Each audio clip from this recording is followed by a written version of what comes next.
So it was a really interesting study to take part in, and I have learnt so much about being an employer of choice. So for me, being an employer, I thought that we were battling up against the big people, the big companies with all of the amazing kit that change every couple of years. And I've discovered actually that as a small company, we have a lot to offer. So we have great relationships with our employees, we invest in them, they're a person, not a number on a payroll, and we have an opportunity to build relationships. So I think some of the things that we do as a company that might be attractive to a prospective candidate are things like being flexible with people with holidays, time off sick, supporting them through family issues, just having a listening ear as well. We have an opportunity to tailor training. We have great relationships with our employees. We're really lucky here. You know, we don't have the latest technology. We don't have brilliant pieces of kit. We have a leek enterprise and an asparagus enterprise, which uses casual labour, as well as Donna, our pack house supervisor.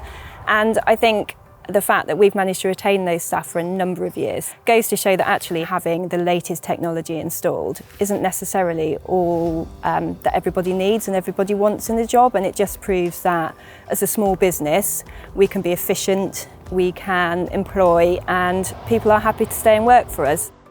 Something that I have discovered is that I need different communication styles for the employees. I have a very young team member and I have an older team member. This case study has been brilliant for that. So it's given me some tools to use with both of them, and things like our younger employee, retaining information for training purposes. I have discovered through working with him in a little bit more detail the ways that work best with him. We've set up an extra working WhatsApp group for training, so we can post things in there. Decided that videos are actually a way forward in some aspects, which is saving time, so we're not repeatedly going back and saying this is how you need to do something.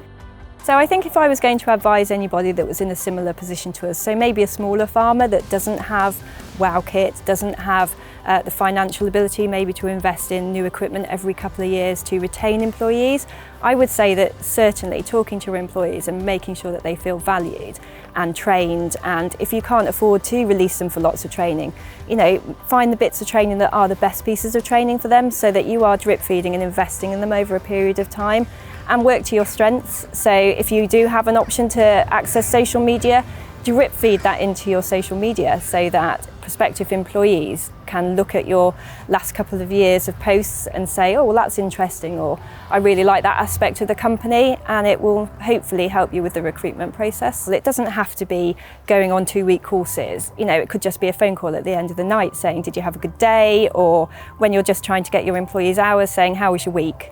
Or just investing in people. It doesn't have to cost you money, it doesn't have to cost you a lot of time. Just being a good employer that listens or that makes people feel valued can go a long way in a company.